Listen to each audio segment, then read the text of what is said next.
Hey everyone, hope you're doing well. Today, oh boy, what a fun story. This is one of my favorites.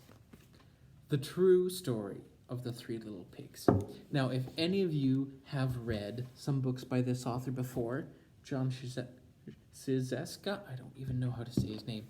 If you've read books like The Stinky Cheese Man and Other Fairly Stupid Tales, if you've read books like Squids Will Be Squids, or the Mighty Time Trio books, you know this guy already. If you don't, oh my gosh, what a great author. You will love this story. It is about the story of the Three Little Pigs, but it's the true story.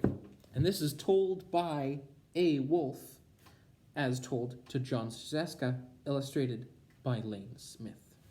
Published by Scholastic, read with permission from Access Copyright on behalf of Scholastic. We are going to find out the true story of what actually happened with the wolf and the Three Little Pigs. Everybody knows the story of the Three Little Pigs, or at least they think they do, but I'll let you in one little secret. Nobody knows the real story because nobody has ever heard my side of the story. I'm the wolf, Alexander T. Wolfe. You can call me Al. I don't know how this whole big bad wolf thing got started, but it's all wrong. Maybe it's because of our diet. Hey, it's not my fault wolves eat cute little animals like bunnies and sheep and pigs. That's just the way we are. If cheeseburgers were cute, folks would probably think you were big and bad too. But, like I was saying, the whole big bad wolf thing is all wrong. The real story is about a sneeze and a cup of sugar. This is the real story.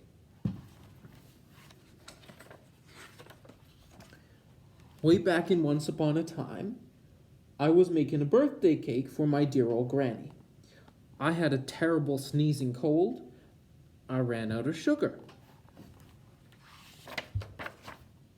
So I walked down the street to ask my neighbor for a cup of sugar. Now, this neighbor was a pig. And he wasn't too bright either. He had built his whole house out of straw. Can you believe it? I mean, who in his right mind would build a house of straw?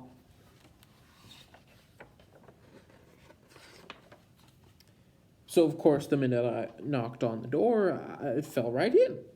I didn't want to walk into someone else's house, so I called, little pig, are you in?" And no answer. Well, I was just about to go home without the cup of sugar for my dear old granny's birthday cake. That's when my nose started to itch. I felt a sneeze coming on. Well, I huffed, and I snuffed, and I sneezed a great sneeze. And you know what? That whole darn straw house fell down. And right in the middle of the pile was the first little pig, dead as a doornail. He had been home the whole time. It seemed like a shame to leave a perfectly good ham dinner lying there in the straw, so I ate it up. I think of it as a big cheeseburger just lying there. I was feeling a little better, but I still didn't have my cup of sugar. So I went to the next neighbor's house. But this neighbor was the first little pig's brother. He was a little smarter, but not much. He had built his house of sticks. I rang the bell on the stick house. Nobody answered. I called, Mr. Pig, are you in?" He yelled back, "Go away, Wolf, you can't come in. I'm shaving the hairs on my chinny chin chin." I had just grabbed the doorknob when I felt another sneeze coming on. I huffed and I snuffed and I tried to cover my mouth, but I sneezed a great sneeze. And you're not going to believe it, but when this guy's house fell down, just like his brother's, when the dust cleared, there was the second little pig, dead as a doornail, Wolf's honor. Now you know, food will spoil if you just leave it out in the open. So I did the only thing there was to do. I had dinner again. Think of it as a second helping.